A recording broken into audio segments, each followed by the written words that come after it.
Hello, and welcome to the first ever episode of If I Were in a Sealed Room with a 3DS, I'd preview Kid Icarus Uprising. What would you do, Julian? I would shatter the screen with something other than a stylus. Oh, you kinky bastard, yeah. Oh, yeah. On this show, me, Tyler, and Julian here, we're going to talk about all the latest and greatest 3DS news. And since this is the first episode, we're going to be taking a look back at some of our favorite 3DS games. And later in the show, we'll have a preview of Kid Icarus Uprising, which just came out a few days ago. To start off the show, we'll be taking a look back at some of our favorite 3DS titles. Starting off our list is Sonic Generations for the 3DS. Julian, what did you like about this title?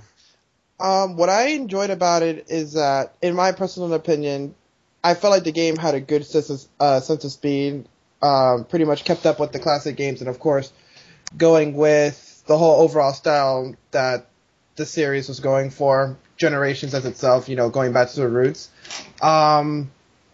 Stage design was actually a lot more interesting than I anticipated, so I was very impressed with that. I really did enjoy playing a 3D version of Mushroom Hill Zone. That is my favorite zone of the entire Sonic series. I felt like the game did lack in content, though. That's where the fault started to come in for me. The console counterparts, I believe, had 9 zones, 9 or 8. This one only had about 6. And each zone just had 2 stages, one classic, one for quote-unquote modern Sonic. I say quote-unquote because modern Sonic pretty much played the same as classic Sonic, except he had boost and homing attacks. Which brings me to the other issue that the developers really didn't put that much effort into trying to make it into the modern Sonic, making it more like the console counterpart. I think they could have easily gone away with a 3D style similar to the Sonic Adventure games. I do think the 3DS could handle that. But I felt like they came a little short with it, just so they can either rush it out or, for whatever personal reasons, didn't want to do that. But besides all of that, it does come with the multiplayer mode that you can play online, classic racing like in the old school Sonic games. Go ahead, Tyler. Well, what are your thoughts on the game? I have a lot of thoughts on this game. First off, I'm totally fine with the having both classic and modern Sonic being 2D, because they play so much differently if you actually have the classic and modern Sonic 2D games. But what they did was they gave classic Sonic the boost, and they pretty much fucked up the whole game right there. Yeah, they gave him homing attack too, which really ruined it. And it'd be alright if you didn't really need that to progress through the game, if it was just something like extra. But it's not. You pretty much need to use it, and that pretty much ruins the whole classic vibe, because you weren't classic Sonic, you were just a fat hedgehog doing the same shit as modern Sonic. Yeah. And I'll talk about a positive here. I thought the final boss battle was so much better than the console versions. I thought it was just a great ending to the game. I thought that was a lot of fun. It was like a shooter. And I really enjoyed that. Did you like the final boss battle? I did really enjoy it. I felt like it had a lot more substance to it compared to its console counterparts. And I'm going to go ahead and, since we're talking about how this is one of our favorite games, I do feel like our negatives were outweighing the positives. So I'm going to go ahead and continue on with more of my positives about the game. One of the things I did like better than the console counterparts is that the 3DS version had, in my opinion, had a better variety of stages. The console one seemed to be really obsessed with doing city stages, city escapes, speed highway, Crisis City, Spagonia from Sonic Unleashed. And that was actually really disappointing because although they were very different in their own styles, it's just you're still in the city. So that got a bit repetitive for me, but in this one you go from Green Hill, which is a standard staple, to Casino Zone, to Emerald Coast from Sonic Adventure. Yeah, I loved Emerald Coast in this game. I thought it was awesome. Yeah, same here. I saw videos of Emerald Coast before I got the game, and I thought it looked pretty terrible. But when you actually play it, it's a totally different thing. I would say for everyone, do not base the game off of the videos. It's something you have to play for yourself to get the full feel for it. Also, with Sonic games, you're usually going so fast, you really don't notice any small details, and Yes. like if there is like let's say the graphics aren't like fantastic, you're going so fucking fast, you're not really gonna notice it. Yeah. Like, if you're pausing a video and looking for faults, you're gonna find it, but when you're actually playing the game in real time, you really don't notice like anything really wrong with the game graphically. Yep, I totally agree on that. One of the gripes I had for the game is that I felt a lot of the zones looked very lacking in detail. But as your dash, like I said earlier, they retain the classic speed for the game, and that's pretty much you're just dashing all over the place. So it's not something you can really just sit there and just stare at the background and try to pick out little details. It's all about the reflex, and you're not really paying much attention to your surroundings except where you're supposed to be going. Yeah, it was a really good platformer. I just feel like it could have been so much more. It could have been. It's a good game, but I think it could have been great if they just separated classic Sonic and modern Sonic more. Because like in the console game, there's a huge separation, and they could have had it like an equal amount of separation in just 2D gaming. Because while it's in 2 dimensions, different 2D platformers can play so much differently. Like a Genesis Sonic the Hedgehog, it's more tactical. You're not homing in on stuff and just going as fast as you can. You actually have to make, tough jumps, and you're not boosting through everything. And like the modern Sonic, and like they're different games, and I feel they could have exploited that better than what they did. Yeah, and as well as another thing too is that I felt like the story was a lot more short-handed in the 3DS version. The FMVs and stuff from the console counterparts were just replaced by little slideshows. I really didn't mind that because one, the FMVs on at least the 360 version was complete shit in quality. I mean, I literally, when I played the console version first because it came out first, I got that and I thought, oh, they must have made the FMV for the 3DS and then they like expanded it to the 360 because it looked awful. Like the quality of the video for the FMV was awful. And I'm pretty sure it was probably compression on the DVD or something, because the one I played the PS3 version, it was crystal clear for me. It must be that because it was god awful on the 360. The FMV was. I mean, and the story, it's Sonic. I don't need a story. Eggman steals some shit. That's fine. I had no interest in the shitty story of Sonic having a chili dog and then shit goes fucking space-time continuum. I don't care.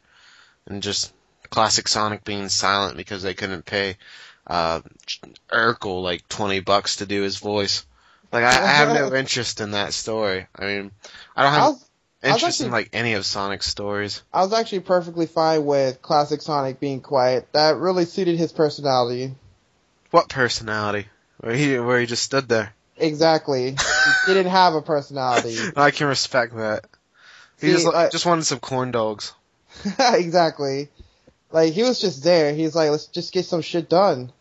So, it was just one of those games that, for back of its time, when I was desperate for a new 3DS game last year, and it filled the void for a good little bit. It could have been a lot more, though. Yeah, it was a solid game, but it's more of like what could have been. I mean, I still would recommend the game if you can find it for $20 or get it on a deal, because I think it's worth playing. It is. If you like Sonic games. And if you do enjoy the multiplayer racing, that's another really good thing you can get into. I haven't gotten into that. I haven't been able to play that any yet. They did have like a mission mode, didn't they? Yeah, they also had missions for it as well. Yeah, I remember doing a few of those. They seemed pretty tough, and I think you had to unlock them with like play coins or something retarded. Yeah, so I didn't really get into many of them because, I mean, I used to walk my 3DS quite often when I played Nintendogs, but I haven't really played that in a while. So number 7, also on the list of our top 8 games, is The Legend of Zelda Ocarina of Time 3D. Did you play the original game at least so you can... Have you played Ocarina of Time? I've actually played both versions of the game, 3D and the original. Okay, so you can conversate about this. Yeah. I really like the enhanced remake. I mean, I'd take it as much that I can't really play the original version anymore because I really dig the 3D remake because the graphics are a lot better. But that's not all. It's just a lot more convenient using the touchscreen for inventory, and it really just made the game a lot more accessible. And there are a few things I wish they would have did. I wish they would have reworked the save system because it works fine on a console game because you're going to be playing long periods at a time. So what if you start back at Kokiri Village, you know, or at the town? But it's a lot nicer on the go if you could have just saved at an area, then pick it back up and still be at that area. Yeah, I agree. That's one of the issues I had with it was the save system. But besides all of that, it was pretty much the Ocarina of Time you remember from the past, just totally updated. That's not in a bad way though. It felt like a really refreshing experience. It was exciting going through all the areas and stuff again with the updated visuals and whatnot. Also, for all the people who are all about nostalgia, it's a great nostalgia trip, if you want to call it that. I used to own the game. I unfortunately don't own it anymore because back then I actually got rid of my 3DS because I had to. But when I used to own it, it was the most complete game I felt like I had in my collection in terms of content. It was just a full length 3D adventure game. So those of you looking for that, for an actual full length game or, you know, Zelda in general, it's a really great buy. Yeah, definitely. And you said it's like the Zelda you remembered on the N64. This is actually how like nostalgia and like how you remembered the game looking. But like I looked back, I put it on my N64. I put it on And it looked Ocarina of Time. horrible. Yeah, it's amazing how bad it looked, and you remembered it. You'd think it looked like what the 3DS version is, but no, it's night and day. It looks fantastic. They remodeled a bunch of the backgrounds and like shops and whatnot with so much more detail. It really just brought the world to life, in my opinion, and I really enjoyed the game a lot.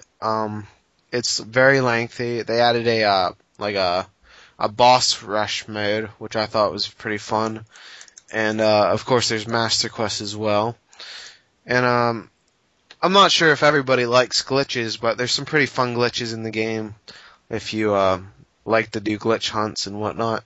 So I mean, it's rare that I want to praise a game for its glitches, but Zelda games are usually so massive that there's bound to be a few glitches, and the community usually finds a few cool ones, but none are really like game breaking. Most of them you'd have to look for to even find. So it's not like they're just random glitches happening. I mean, did you notice any glitches when you played? Because I didn't whenever I was just going through my normal playthrough. I actually didn't. I didn't even know a lot of glitches existed for it either. Yeah, it's not unless you're looking for it, unless you're like going to YouTube and searching for it and then trying to replicate it, you don't really notice it. But there's some pretty cool glitches in there if you like want to get really into the game and spend even more hours on top of it. So I definitely recommend buying it. I thought it was the first 3DS title that really used like the whole system to its advantage, and the 3D effect was very good. I think it set the new standard for the 3D in a game, and I thought it was a great update to it. And moving on, next is one of your picks, Centipede. What's the full title? Alright, the full title of it is Centipede Infestation. It's pretty much the reiteration of the Centipede series by Atari. It was developed by WayForward. I don't know personally what past titles they've made. I can't think of them off the top of my head. They made Mighty Switch Force. Yeah, and some other games that apparently have been for the DSiWare, like Milky Way, and the Mighty Flip Champs. Those are two other ones. Yeah, I've heard they've done some pretty good games in the past. And they just announced that they're making an adventure Adventure Time game for the Nintendo DS. Yes, I've heard. So they've been pretty busy lately, but Centipede Infestation, for those of you who are fans of the original or the 3D remake that they made back in like 1999, this is a lot different than what you remember. It could be a lot of people didn't like it, and a lot of people like it. It's a love-hate thing, whether if you're good with change or not. Pretty much the style they made it into now is a Robotron style. Pretty much where you can aim in all 8 directions. You're stuck in like the middle of some arena as different bugs swarm you from all sides. You collect power-ups and whatnot. And pretty much when you get to the end of the stage, that's when the centipede comes out. And pretty much you gotta destroy that so you can move on to the next area. The game itself had a very simplistic story. Pretty much you were some lone bug hunter named Max out in the wasteland. Pretty much most of the Earth's been mutated and was surrounded by these huge mutated insects and stuff like that. And there's very few, gardens and stuff like that. And apparently, I think her name was Maisie, the other character, comes out, quote unquote, planting gardens and stuff like that. And pretty much the story's right there. You're trying to protect her and bring her back home. It's not really important. It was pretty corny, nothing special. But what really did make up for it was the gameplay. If you guys probably remember the fast-paced, insane gameplay as the centipedes would close in closer to you at the bottom of the screen, spiders started coming out, and it was just frantic. Well, this game replicates that on a bigger scale. I would say totally give it a shot if you can find it for like $20, or if you're a big fan of the series. It is worth having in your 3DS collection if you're looking for a shooter. I will say the biggest negative I have for the game, which really killed it at times for me, which made it really hard for me to put on my favorites list. The game has terrible lag. At first, it'll be smooth, but not even as there's a lot of insects on screen, but as the stage progresses, the frame rate gets worse and worse and worse. And the other bad thing is that this also got a simultaneous release on the Wii. The Wii version looks fantastic. This game literally is missing 80% of the effects the Wii version had. And by that I mean, there's barely no effects at all as you just shoot stuff down. Like say when you destroy a mushroom, on the Wii version, it kind of sparkles and you see it shrink and disappear. In this one, when you destroy a mushroom, it just flat out disappears. It doesn't shrink or doesn't do any kind of effect. It just disappears, which was very disappointing because I feel like they didn't use the 3DS to its full advantage, especially considering the terrible frame rate. But besides all of that, some stages have unique objectives such as try to defend as many flowers as you can from the insects. There's other stages where you can actually roam around and open up new areas as you destroy the waves of enemies and stuff like that. So if you're a fan of Centipede and Robotron, I would highly recommend the game. If you're not too sure, I would say just wait for the price to drop a lot more, which I know is pretty low right now, actually. You could probably find it easily for like $10 to $15. So I would say give it a try. Yeah, and I just want to give a quick shout out to WayForward's 3DS eShop effort of Mighty Switch Force. I bought that game when it came out, and it's just one of the best platformers on the eShop. I mean, it was really like a 1-2-3 punch with a Pushmo, Mighty Switch Force, and Mutant Mudge, which I'll talk about more later. That really put the eShop on the map as a place for good games, and the eShop's just been getting better and better. So if you haven't taken your 3DS online and onto the eShop, you're really missing out on a lot of great games, and Mighty Switch Force is definitely one of them. And my next game on the list of our favorite games is Cave Story 3D, which is it's pretty much a graphical update to Cave Story, which is one of my favorite games of all time. It was the original Cave Story for the PC. It was all developed by one Japanese developer who calls himself Pixel, and it's a platformer shooter, and it's really just one of the, in my opinion, one of the greatest games that has ever been made. Cave Story, and they added a little bit of small content, nothing major like Cave Story Plus did for Steam and for the Mac, but the graphical update is amazing. It really brings the whole world to life because the backgrounds were simple on the PC game, but it really just becomes a beautiful game. It's pretty simple, but I think it's one of the best looking games on the 3DS. It still plays like the Cave Story you know and love, and I definitely recommend anyone gets it. Julian, have you ever played any iteration of Cave Story? Unfortunately, I haven't. I have seen a lot of videos and stuff for it yet. I've been meaning to pick up 3D though. Yeah, even if you don't pick up 3D, I recommend you at least download the free version on PC. Maybe buy the DSiWare version. I think that's like $6. It's on WiiWare. It's on a whole lot of platforms. So like anybody who's listening to this, I really urge you to buy any form of Cave Story or just download the free version. You got to give it a try. And if you like the free version, go ahead and pick up one of the versions that are retail just to support them.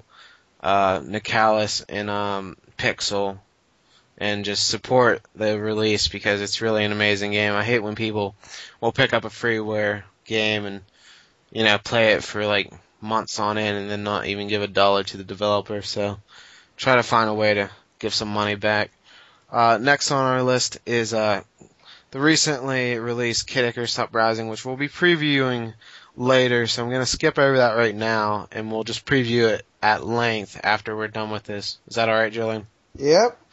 Okay, next on the list is Mutant Mudds, which was a Nintendo eShop release by Renegade Kid. Renegade Kid also developed the Dementium, the Ward, and Moon series for the DS, which were first-person shooters. And this is a 2D platforming game. It's much like something you'd find on the Super Nintendo. And graphically, it's gorgeous. It plays with the 3D effects because it's all about taking platforms. You can jump on like a space, and it will either take you. There's like 3 layers in a level, and you usually start off in the middle, but you can come to a layer closer to you with the 3D on, one further away from you. So there's 3 levels from the middle. And so pretty much you're playing with the perspective a lot. And it gets pretty tricky when there's enemies on the screen and you gotta remember which layer you're at. And it's really just an amazing platformer. It's very difficult because everything's one-hit kill. So you really can't make a mistake going through the level.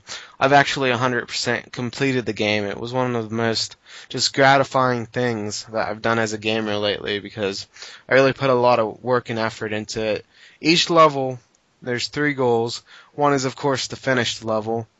One is to, there's a secret level inside of the levels that's either based off, it either has a red hue, like a Virtual Boy game, or it has like a green hue, like a Game Boy game. So there's these hidden retro levels that are really challenging in each regular level of the game.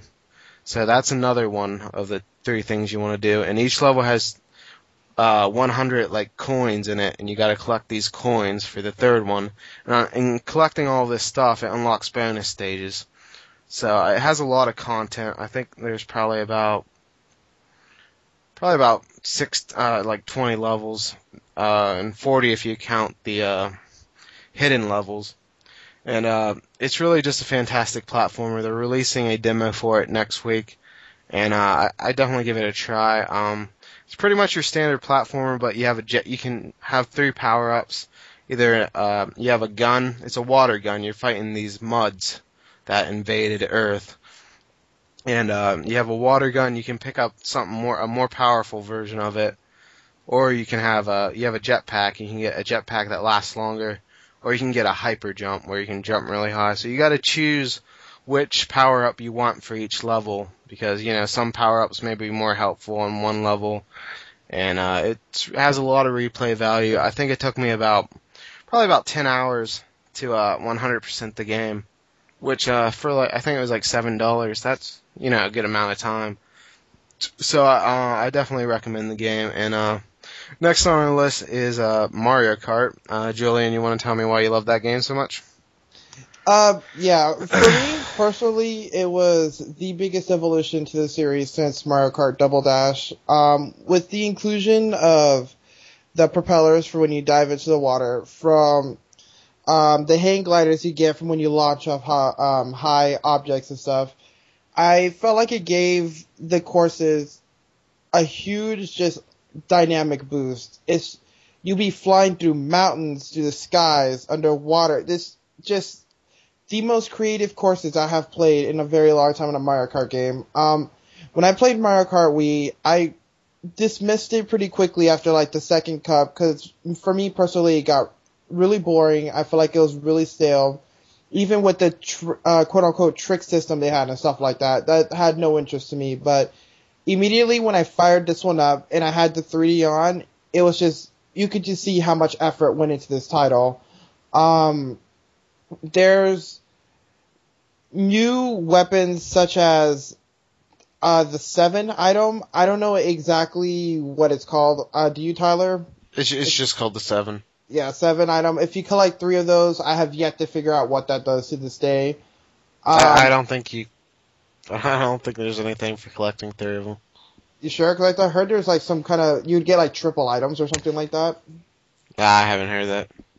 Alright, well anyways, we're gonna move on.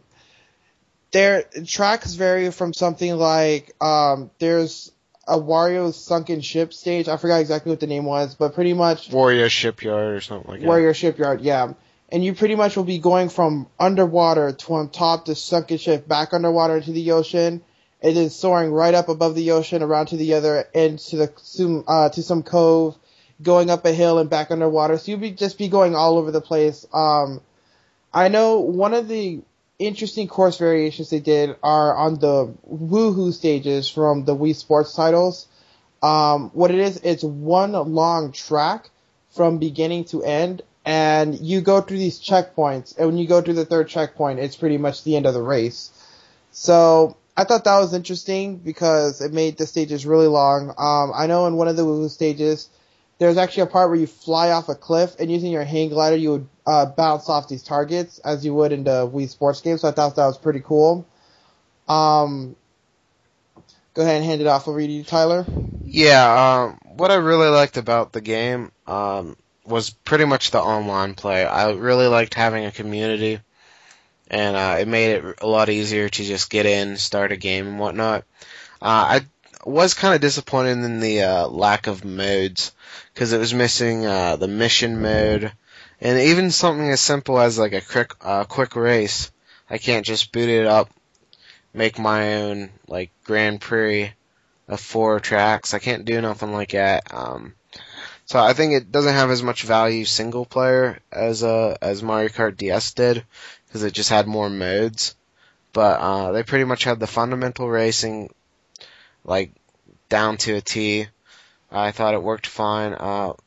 And it fixed one of the big problems I had with the Wii version, was that it didn't have like you weren't invincible for a quick second after you got hit by an item. So you could keep getting hit by an item repeatedly in the Wii version, which I didn't like. So they added that back into 7. And pretty much the online is what made this game, because it's so much fun just to get on Skype, talk bullshit with some friends, play some Mario Kart. No better time in the world, in my opinion. I haven't played the online mode yet, because Tyler, you still have unfortunately joined me on that occasion. But I know one of the things I've really been enjoying is the battle mode. They've pretty much updated some of the old battle courses with the new gimmicks they've added into the game, like the hang gliding and stuff like that. So if you guys remember the big donut from Mario Kart 64, they updated that with little ramps in the middle that'll send you flying over the middle pit to grab items and stuff like that and soar over to the other side. There's another stage called the honeycomb something. I know it's pretty much like a giant honeycomb stage in a beehive, and you can bounce around up above to the other sides and soar down on the hang glider and some other stuff. It's like I said before, it feels so refreshing to have this new evolution of the series. I really hope they decide to keep it around for the future iterations. I know for sure they've remade Rainbow Road from Super Nintendo, so that was quite a terrifying beast to go against, because those of you who've actually played it back in that time remember how much rage that track would induce. They've made it more interesting with when the swamps hit the track, it sends little shockwaves and starts bouncing everyone around, so that was pretty cool. Yes, there are still no walls, which sucks. I know like the new new Rainbow Road track. It pretty much did the same thing as the Boohoo track, so it was one big long track. Yeah, I thought to interrupt for a second, I thought the new Rainbow Road was pretty much, most likely, my favorite track of all Mario Karts. But it also is disappointing in a way because they introduced some new elements to the gameplay just in that last Rainbow Road track, which I wish was in other stages. Like, there's some, they're almost like, there's loops, circles you go through when you're flying that gives you a speed boost. That's nowhere else in the game. And there's some unique speed panels and whatnot. It introduced a lot of new stuff that wasn't in any of the other levels, and it was kind of disappointing. Yeah, and one of the things I really did enjoy about the track is, once again, like I've stated before, the tracks are very dynamic. So there were sections where you would fly off the track. When you would think you would actually like fall off and be brought back on, you would actually land on like a planet or something. It was really cool because you could drive around it, and it would boost you back up onto the track or onto a separate section of track that would conjoin back with the main one. So I thought that was really cool that it would give you that second chance, and it gave that extra section of track to explore. So there is a lot of replayability in the tracks because there is a lot of new secrets to be found. Pretty much now how you can enter a body of water without slowing down. You see a body of water somewhere, you know what? Just jump in there and see what you can find. You're always going to find a bunch of coins or a speed boost or some other shortcut. It's just, me personally, I feel like there's a lot more replay value for this track-wise than in the past iterations of the series. Yeah, definitely. And one thing is, since Lakitu doesn't have to fish you out of the water, he has so much free time now that he even joins in and races with you. So, what were your favorite out of the new characters? I think they were, let me think. Shy Guy finally became like a real character. Wiggler, Honey Queen, and Rosalina. Yeah, Rosalina, Metal Mario. I was pretty psyched for Wiggler. He's one of my favorite characters ever since the original Super Mario World. So yeah, I was pretty psyched to finally play as him. I don't think Rosalina's in the game. You sure? Wait, maybe she is. I don't know. I never used her. So, oh well, it happens. She might be, she might not. I have no clue. Nonetheless, Honey Queen, I'll represent. She's the sexiest bee that I've ever seen. Would you like to pollinate her? That's just taking it too far. Although if I was in a honeycomb, if I was in a sealed honey, I'd XXX. Number one on our list of 3DS games out so far that we've played is Mario 3D Land, and there's no other game that could possibly be number one. It's pretty much my favorite portable game to come out. Well, actually, it wasn't even my favorite portable game last year. That I would have to give to Ghost Trick for the Nintendo DS, but it was easily probably my second favorite portable game to come out last year. Definitely my favorite for the 3DS, and I think it's one of the greatest portable games coming that's ever came out. I mean, it's just an amazing game. Everything from the 3D effects to the level design to the physics. I can't name one flaw. I seriously can't. I think the game's perfect. Yeah, absolutely. I agree on you with that. When I first started up Mario 3D Land, it was everything I imagined Super Mario 64 to be. It's pretty much what I imagined any 3D Mario to be. I instantly fell in love with it. It has a charm that refused to let me go. I would spend so much time on every stage finding every star coin, trying to find every secret. Graphics were beautiful. Controls worked perfectly. There's no sign of lag, nothing like that I've experienced. It was pretty much, it went back to its roots while introducing new concepts. There's a cool item where Mario could jump into a box that had a propeller, and that was used quite cleverly. Actually, I've realized in the special stages, they've used it a lot, but you could use it to reach really high platforms or jump on top of stack of like 10 Goombas and crushed them all down to the floor. I know finally they've added the Fire Flower to where there was no time limit like Super Mario Galaxy, so that was awesome. The Tanuki suit returned in full 3D environment. That's another thing that I was a sucker for. It's just everything you could ever imagine from Mario Brothers 3D. I mean, Mario Brothers 3 being in a full 3D plane is there. Go ahead. One thing that I really didn't like, not about the game, but a lot of people really criticized the game for the difficulty. I didn't really understand it. I mean, maybe I just suck at platformers, but I thought it was, at least the second, there's 16 worlds in the game. It's a lot of content, and people were calling it short, and they were calling it too easy. But I thought, like, if you don't use a Tanuki tail, and you just go through as regular Mario, the last 5 worlds of the secrets is some of the most hardest platforming you'll find in a Mario game. I don't know what game they played, especially in the crown level that you unlock. That was probably the hardest Mario level I've ever played. I mean, I've played Super Mario Brothers 2, the lost levels, quite a bit, and it's a very difficult game. I don't know what they're saying it's too easy. I think it was just like a comment people would say to sound cool, and just everyone went with it, because it's not a ridiculously easy game. I think they can bugger off.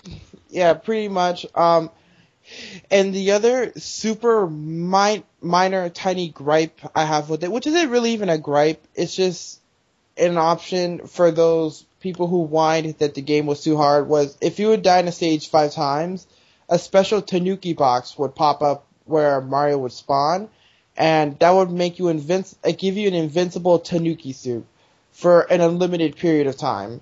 So I felt like people could just cheat through the game with that, and I really didn't like that because I feel like that gave the game no skill at all to get through.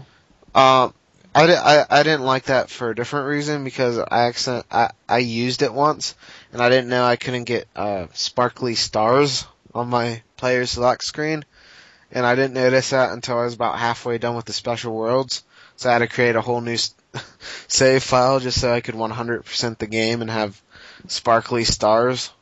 Oh, that sucks. Well, it's a good thing I never used them then. Yeah, so, I mean, I didn't mind it because it was such an amazing game. I had no problem replaying it again. Yeah, and, like, finding all of the coins and the levels, that's difficult if you're not using a guide, because some of them are really, cleverly hid. So I don't know what they're talking about when they say it's too easy. Especially in the Zelda dungeon stage. It took me forever to find one of them in there. I have to say that might be my favorite Mario level ever, the Zelda one. It was just awesome seeing Mario from a top-down perspective in like a Zelda-type dungeon. I thought that they did such a great job with that, and it celebrated both Mario and the 25th anniversary of Zelda, and I thought it was just so fitting for the game.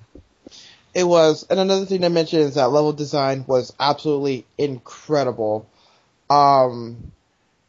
I felt like they were very decently paced. There were some levels that were really long in a good way. There were some that were really short, but they were actually very open, so there was a lot of exploring to be done.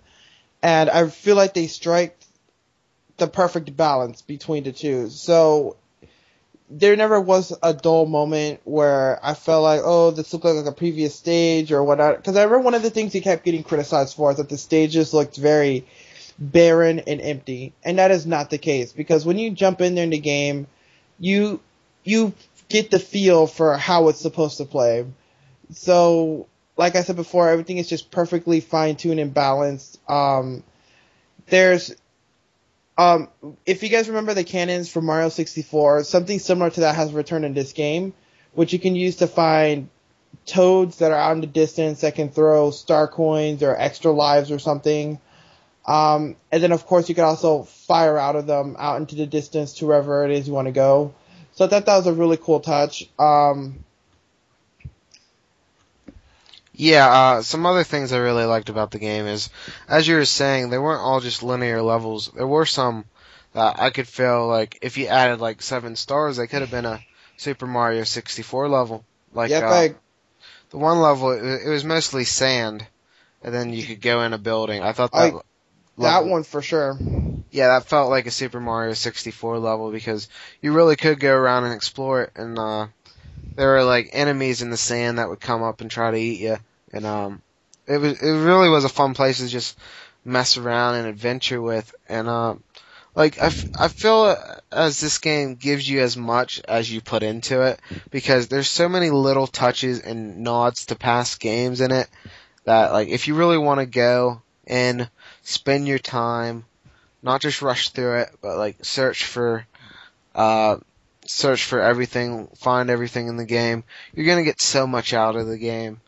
And also the final boss fight with Bowser has to be one of my favorite boss fights of all time. It was really fun. Yeah, I agree with that. And going back on pretty much the linearity of the stages, do you remember the jungle stage where you started out at like the very bottom of a giant tree and you made your way up? Yeah, that stage was awesome. Yeah, that was one of my favorite stages, and if not my favorite stage in the whole game, because I feel like if they would have added some extra items in there and increased the size by a little bit, that could have, like you said before, been a full-fledged Super Mario 64 stage. And I noticed that you could either run through that stage quickly and finish fast, or if you explore it, it could take you quite a while to get through, which I thought was really cool. There's one level you could finish in 12 seconds because if you had like the Tanuki tail, you could actually jump the. It was like a water level, and you had to jump down, but you could jump over a fence with the Tanuki tail and actually finish the whole level in 12 seconds. It was pretty funny. I didn't even know about that. Yeah, I'll show you after the thing, after the podcast's over. So it was really fun. There's so many secrets, and a couple months ago, Nintendo put out a video of like skilled players doing some tricks, and I learned so much from those two videos they put out. Like I didn't even know there were warp zones in the game until then, and my mind was just blown because like I played that game for like I think I got like probably about over 20 hours into it, and I didn't even notice there were warp zones. So I went back and I found the warp zones, and I thought they were nice touches of the game, and it's really just a magical game. I actually saw somebody sent a letter to Nintendo just saying that they were in like a pretty depressed state of mind when they got the game, and the game just really cheered them up and really just gotten through a lot. So, and I thought it was really touching because like the game really can do that. I mean, it was just pure happiness. Yeah, it was very lighthearted. It was incredible. And actually, on the contrary, which makes it ironic, I was actually very depressed when I finished the game. I wanted more, and I feel like this game has a great potential to start another great spin-off series like the new Super Mario Bros. Series, and I really hope they stick to that style.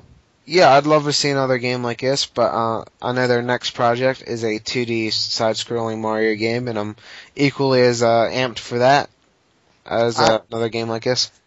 Yeah, I'm really hoping for a new Super Mario World type style, fingers crossed, but I highly doubt it. But either way, it's a new Mario. I can't really complain, and I'm a sucker for it, so yay. Yeah, I'll be buying it either way. Yeah, I agree. Anything Nintendo does, they slap Mario on it, and I'll buy it. I'll be the first one in line. Okay, so we got pretty much 2 more segments here for the show.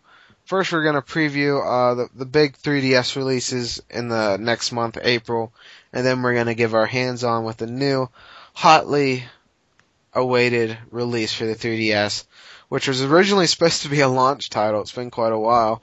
Kid Icarus Uprising. So first we'll start off with the games coming out in April. First off is a game developed by Sega, which is Rhythm Thief. Although I'm hearing it's been delayed, but it hasn't been confirmed officially. I know Amazon's listing it for a June release, and I believe GameStop still has it for an April release. So I'm not 100% sure on when it's releasing, so we might end up talking about this more down the line as a release if it is in June. But I think the game looks fantastic. It reminds me of Elite Beat Agents, but it's not necessarily the same gameplay. It looks like a lot of fun. You pretty much play as a thief, and you do all these like rhythm in your game. It's like Snakes on the Plane, pretty much. You know what you're getting out of it. I love the art style. The music's really good in the game, and there's some really great videos of it on YouTube. Go to Nintendo Dan DAAN1 on YouTube. He has some gameplay videos of him playing an imported copy of the game, and it really it's a fun game. I'm a big fan of rhythm games.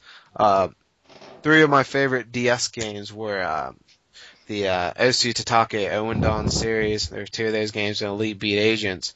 So this is pretty much a game like this. Sega's done a great job with the artwork, and I'm really just impressed with the game. Julian, what do you think about the game? I unfortunately am not a big fan of rhythm games, so I cannot really make a comment on it. Oh well. Next up is Heroes of Ruin, which is a very ambitious title for the 3DS. It seems to be pushing its network capabilities to a new level. It has a lot of online multiplayer, and I know they're going to do daily Spot Pass updates and all kinds of fun stuff. It's Square Enix published, and looks like a really fun game. Julian, what's your thoughts on it? I have very mixed feelings on it. On one side, I'm really excited for it. It's pretty much supposed to be very similar to the Diablo style of looting and stuff like that, which I'm a sucker for, but my main gripe with the game is the screen. I'm trying to find a way to word it properly. It looks like the characters look way too big, so I feel like the screen would get cluttered easily with like 4 enemies as you're just lugging around its massive weapon. And to me, it makes it feel really small scale. I'm used to being, if I'm ever playing a game like that, such as like Dungeon Siege or Dragon Age or something like that, I'm used to being swarmed by hundreds of enemies. Well, not even hundreds of enemies, just a lot of enemies on screen coming from different directions. And it looks a lot more smaller scale than that. So and also it just looks very clunky. So I'm half and half on it. I'm just going to be waiting for reviews and more gameplay videos to come in so I can make a final judgment off of it. But for now, it seems like it might be a release spy. I'm not too sure. Yeah, and it could always just be like the camera they're using for the trailers and whatnot. You could see how they wouldn't want it to be like way out if they're trying to emphasize the graphics or whatnot. So maybe in the actual game you can take the camera back. I'm not sure. I'm hoping so. I think it's developed by InSpace, if I'm remembering correctly. And it's been one of my most anticipated games for the past pretty much year since it was announced. And I really hope it lives up to the hype because InSpace, they've been talking a lot about the game, and they certainly have me on board of the hype train. So let's hope they can deliver, and I'm sure we'll cover it more after it's released. I hope so. And then finally is I think Nintendo's only published game for April, which is developed by Tecmo, which is a spiritual sequel to the Fatal Frame series called Spirit Camera: The Cursed Memoir. And this was actually released in Japan a couple of months ago, and it looks really interesting. It actually comes with an AR, like a notebook that you can scan with your 3DS. That's part of the game. And pretty much you're dealing like the Fatal Frame series, ghosts and whatnot. And apparently you like look through this handbook, and you'll read it, and I guess stuff will be popping out of it with your 3DS, the 3D and whatnot. And it looks really interesting to me. I haven't seen a ton of gameplay. I know Nintendo just released a live action featurette advertising the game. That was pretty interesting. And it has a very unique concept, and it's truly something that could only be done with the AR capabilities of the 3DS. And I'm definitely gonna check it out because I'm intrigued. I want to see. I mean, I'm not gonna lie. I'm a pussy.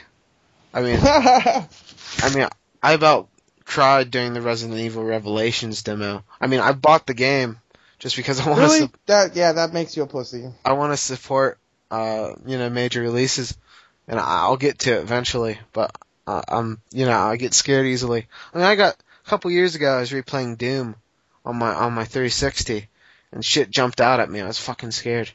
Doom, like fucking 8-bit blocky ass Doom. Hey, 16-bit.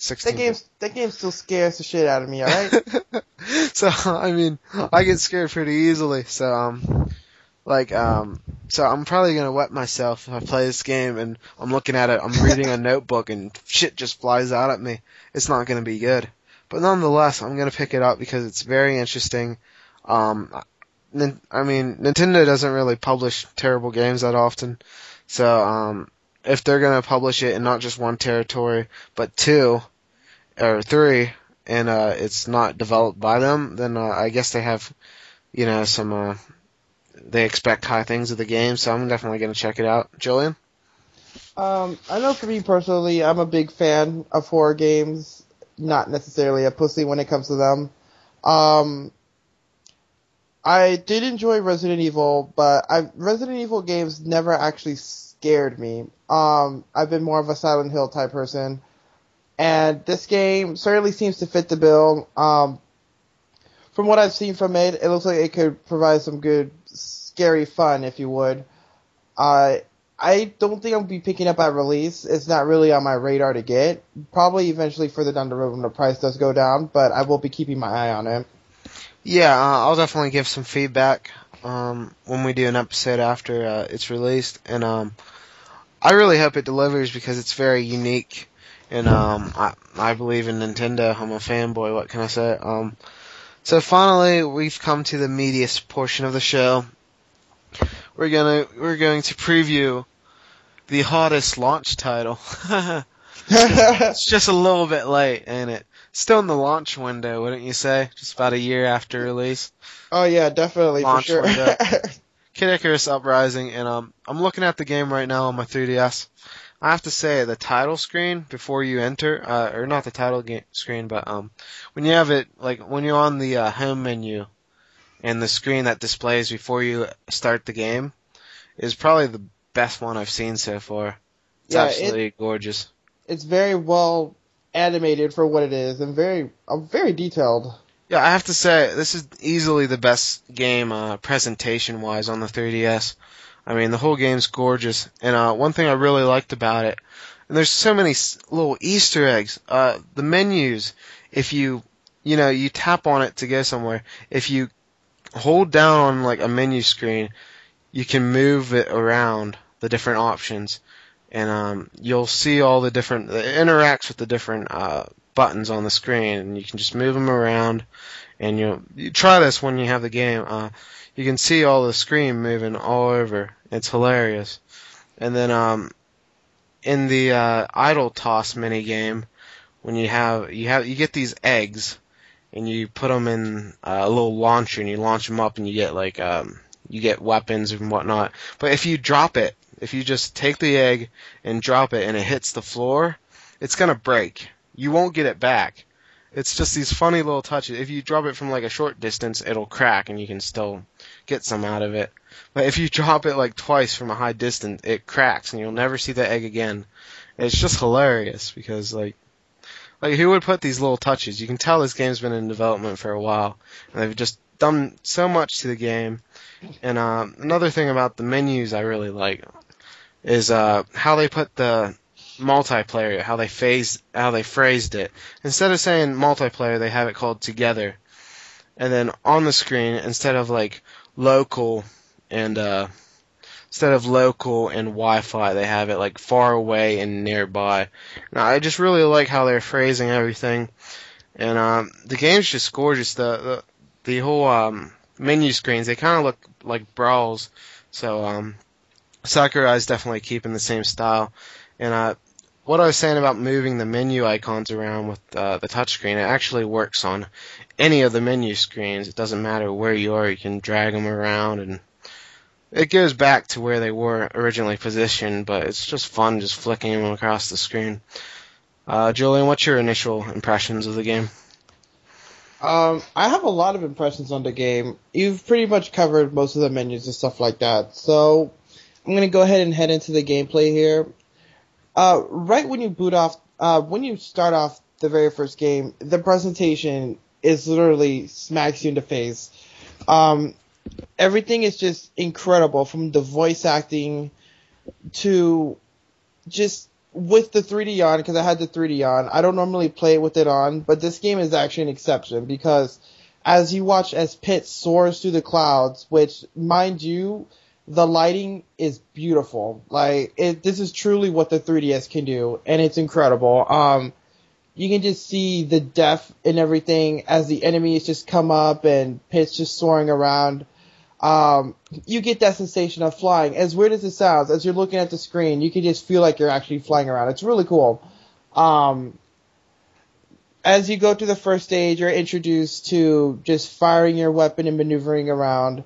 I'll go ahead and say right here, if the controls, as with 90% of the people, are very awkward, there's multiple control schemes available. The default one is to move Pitt with the circle pad, fire with L, and aim with the stylus. A lot of people, that's been cramping their hands. That's not my preferable playstyle. There's other playstyles such as you can maneuver with the D-pad and use the stylus and shoot with L, or you can maneuver with the A, B, Y, X buttons and aim with the stylus if you're left-handed, or the circle pad pro, or the D-pad, and fire with R. And there's just a whole bunch of vice versa combinations you can do with the controls. Yeah, I think if you experiment enough, you can find something that fits you. I'm using the default theme so far.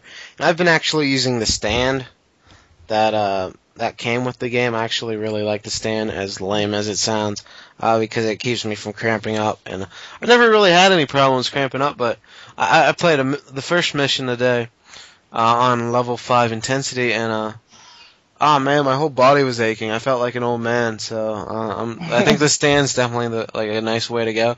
Like, I'm not saying I can't play it if I'm on the go and I don't have the stand, but if I'm at home, I mean, why not use the stand? I think it's comfortable, and actually helps with the 3D because your hand isn't moving it any, so you can really focus on the 3D a lot easier. I mean, I might use the stand for other games as well, because it's just much easier to focus on the 3D effect, and as you stated, it's gorgeous.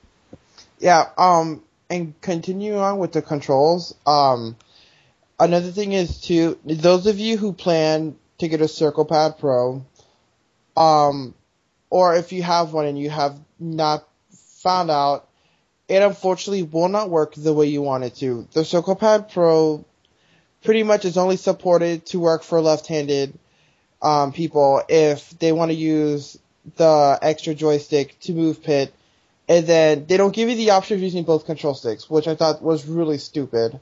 As simple as big of a design flaw as that was, I still don't understand why there was no support for that, but pretty much if you decide to use the Circle Pad Pro, it's only so you can maneuver Pit with the right slider pad and either control with the stylus or with the D-pad. You can still move him around with the left circle pad, so if you just want to use it as a grip or for whatever reason, you can still do it, but just don't expect it to be a dual analog control scheme, because that's not how it was supported. I actually really like aiming with the stylus. I liked it in Metroid Prime Hunters, and I like it in this game. It's very precise. I think it's the second best you can get to a PC with a mouse. Yeah, I agree. My personal control scheme is, for those of you who have played first-person shooters on the Nintendo 64 as religiously as I did, you remember it was extremely awkward. And pretty much that's how I look at it when I'm playing this game on my 3DS. One of the more prominent schemes was to move the character and strafe with the C buttons and aim with the control stick. And that's exactly how I have it on my 3DS. I have Pit moving with the A, B, Y, X buttons and aiming with the circle pad. At first, it's actually a little bit awkward to get used to, but when I got used to it, I had it down. I have no problems, and it comes to me as naturally as it could. So, if you were used to playing shooters on a Nintendo 64, I would highly recommend, if you find it very uncomfortable to use the stylus, the ABYX to move Pit and the circle pad, to go ahead and move the reticle. But pretty much that covers the whole control scheme. There's a big fiasco about that in the internet world right now, about how a lot of reviews are panning the game for it. I just feel like they're not looking at the option screen and changing the options to what feels better for the preference. Well, the internet makes a big deal about pretty much everything. Like, so many Wii shooters got criticized for their control schemes when they had like a ton of options and you could set like the sensitivity like so much. Like GoldenEye had like so many control settings, and some people didn't like the regular controls. Yeah, it's like there's an options menu. Yeah, exactly. GoldenEye for the Wii controlled perfectly fine if you went in, customize it to your liking. Take 10, 15 minutes, get it to where you really like it, and then the game played fantastic. But apparently people online they think the default control is going to work for everybody, but, it's not. Sometimes you need to do some tinkering with it. And one nice thing about when you're changing the controls in Kid Icarus, it lets you go either into the air or on land, like right there, and you can test it out and you can play with the different control things. And I really like that because you don't have to go into a mission and then possibly die just because you're not used to it and lose some hearts and whatnot. You can just try it out right there, and that's very nice. And one more, just touching on the presentation side, you mentioned the voice acting earlier. I mean, I'm sure some people aren't going to like it, but I just absolutely adore that the game doesn't take itself too seriously. It references itself as a video game a ton. Yes, I love pretty much everything that comes with voiceovers. The writing, everything is just very witty, creative. They don't hold back when there's even been moments where there's innuendos and some of the stuff, which I noticed, and it made me laugh because they didn't hold back on it. I just enjoyed, the characters had so much personality. I know some people have said Pit sounds annoying or whatnot, and for me personally, that was not the case. I just love how the characters are always talking to each other. Like when the eggplant guy shows up again, Pit's like, "Oh no, not this guy! I don't want to turn into an eggplant again." And I just laughed because I just remembered all the references for that I was seeing, just like internet parodies and stuff, and it was just awesome. I just love all the voiceover. Yeah, and one thing I really like is it's kind of hard to notice your first playthrough, but if you look on the bottom screen when they're talking, sometimes they'll show stuff from like previous games. Like in the first chapter, I'll say this, I've only played the first chapter so far. I've played it about 3 times or so. And they mentioned Medusa. The first time they mentioned Medusa, they show a screenshot from the original Kid Icarus from the NES of Medusa on the bottom screen. And it shows like the boss battle against her from the NES game. And there's all this fun stuff that's happening on the bottom screen that you won't notice on your first playthrough. And so it's actually fun replaying the level and kind of on an easier difficulty and just checking out the bottom screen and just, you see all this little touches that you don't see in most games. And you can tell this game, I'm so glad this game got delayed because it really looks like presentation wise, it's pretty much as really perfect as I can say. This is a AAA title. It is. I honestly think this is what defines what the 3DS can do. Yeah, it has every feature imaginable. I love the AR cards. I think they're adorable. And you can make them battle, which is pretty cute. And I'm just a sucker for cards. I wish they were making them more easily available. I wish they would have trading card packs. I really wish they would do that with it, but apparently they're not. So I think that's a missed opportunity there. I still think the cards are adorable, and just presentation wise, the game's on point. And you called some of the dialogue witty.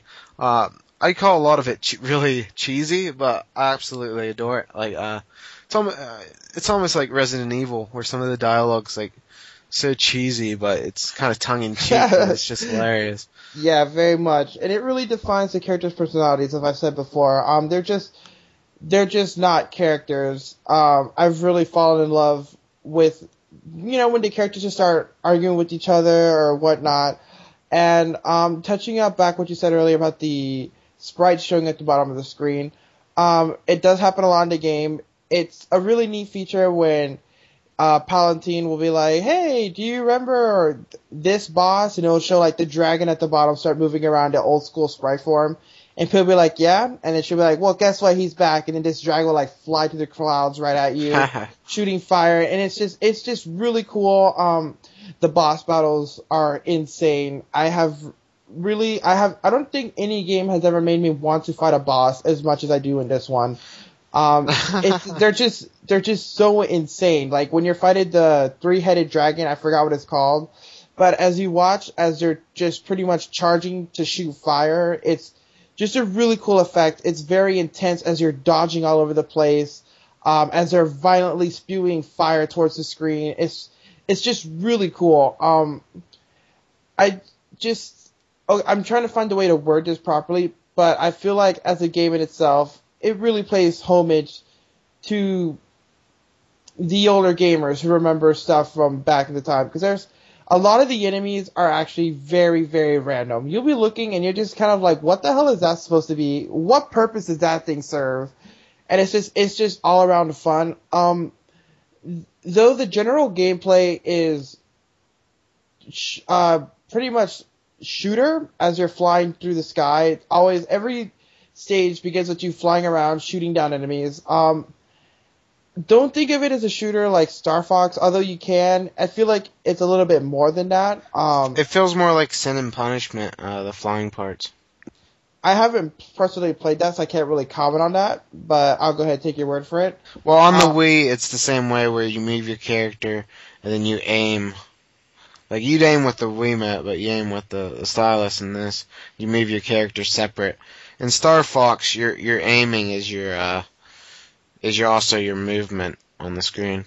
Yeah, and then as enemies get closer to you here, Pit will use his melee weapon to just slice and dice through them, or whatever's going on. And then when you get past that, you always end on a land battle where you pretty much go on land, and this is where I start to give it a little bit of a negative point. I feel like the land sections are very bare bones. They feel a bit bland because it's just it's just a bunch of corridors and hallway type sections. The first few land segments, they're actually really cool because there's some really dynamic backdrops, and you're still trying to take in the awesome graphics you're seeing and whatnot. So it's really cool, but in the further stages where you're indoors, it gets pretty boring. Not boring, but it gets a bit repetitive. You're just kind of like, okay, I want to get out of here already, so I can go back to flying, or I just want to kill a boss or something. You're just dashing around the floor, attacking ground enemies, or shooting up at sky enemies, picking up items, maybe a key to open up a door. There are some platforming sections where Pit will jump from a special, it's like a little purple pit, no pun intended, where he jumps on and then he flies up to another section and whatnot. I mean, it can be fun for what it is, but me personally, I kind of felt like it didn't deliver in the land sections, so you might find that a bit shortcoming. Besides that, though, the game overall, it's as complete as you can get for a 3DS game. There's just so much content. You can fuse weapon parts and weapons that you find throughout the stages to make new weapons. The weapons are very unique themselves. The initial weapon you get is a bow, and I fused it with some other random item, and apparently I got some giant warhammer thing that, for its projectile shots, it shoots out little tornadoes. But it fires a lot more slower, but it's powerful. So when I used the bow beforehand, it was a constant stream of arrows being shot out at the enemies, but it was less damage. So, weapon effects are just like in that sense. And there's other things too where when you stop firing, you can charge a shot and it does a powerful shot. Or if you're on land and you're dodging, you can do a more powerful shot, which is really weird how that works. But let me get into the controls for the ground segments. That's another thing that's been criticized about, is the ground segments controls can be kind of awkward because the face buttons, whichever one you're using to control Pit, it's one of those things where you have to quickly react when you're dashing around and whatnot, because dashing and dodging and walking is done on the same buttons. So if you can't really control your camera properly and where you're moving, you can either, most of the times you'll be flying into projectiles or attacks, most of the times losing health or getting yourself killed, which is apparently it's been frustrating to a lot of gamers. That's happened to me personally a lot when I first started playing the game, but afterwards, when I got a hang of the controls, I handled it like a pro. You should be able to as well, just as long as you're able to find a comfortable control scheme. Yeah, I mean, I think a learning curve is to be expected because this doesn't really fit into one genre very evenly. It's kind of it's fair a new type of experience for gamers, and you don't witness that often, in this day and age, like a new experience of gaming. Usually, it's just something you've played before, but maybe tweaked a little different, refined. But even though it does look like a shooter, but it definitely feels like a unique game to me, and just the amount of content in this game is pretty amazing. I mean, it has full-featured local and online multiplayer. You have so many collectibles. You have a ton of weapons and all this kind of stuff and all these different abilities. I love how you can arrange your abilities. It's almost like Tetris. They take up you'll have let's say you have 30 spaces, and each ability, depending on how good it is, will be a shape, like a tetramino. And you have to fit these abilities onto the little screen. And that means if you're resourceful, you can fit more abilities than somebody else would. But I thought that was a really nice touch. And you can tell they've really taken so much care in this game and working every single little small thing. And the game has a lot of replayability for the different missions because as I said, I've just been playing the first mission over and over again so far, and there's these intensity gates that you'll find in the levels that are they're locked unless you're playing above their intensity is the difficulty. So on the first level, there's one that's level 5. So I have to play it above level 5. I think there's either 9 or 10 levels of intensity. And so I put it up to 5 on my third playthrough. And I went in there. I didn't know what to expect, but it was like a mid-boss. And man, I just got my ass almost whooped by it. I couldn't believe I pretty much beat the boss there with one sliver of health. I was shocked that I survived. And it was just really difficult. So I mean, if you're gonna try to complete the whole game, and that was the first level, so I mean, if you're doing more intensity challenges on the later levels, I'm sure it's gonna be very difficult and challenging. And I'm getting more used to the land as I play. I mean, on my third playthrough, I was a little better with it, but it was more difficult because I was upping the difficulty. So I think if I put the difficulty back to where it was recommended for me and replay that first level, I think the controls are going to gel a lot more because it's already starting to gel, and that was with me going up in difficulty. And I think the game's pretty much everything I was looking for in a 3DS release. And any closing thoughts on the game, Julian? No, not really. I picked the game up at Best Buy for $30. Apparently they were offering a $10 discount day one, which was pretty sweet. I absolutely do not regret paying that much for it at all. In all honesty, I was going to buy it at the $40 price tag. I personally think it's also worth the $40 price tag. Once again, that's just something that's very subjective. It's a very opinionated thing with the game. A lot of reviewers don't like it. A lot of users are panning it, but like Tyler said before, this is the internet. Apparently they hate everything that's nice. It's something I would definitely recommend trying out. Try to borrow it from a friend, or hopefully they put up demo kiosks for it at 3DS stations and stuff like that, or they even put up a demo on the eShop. That'd be fantastic as well.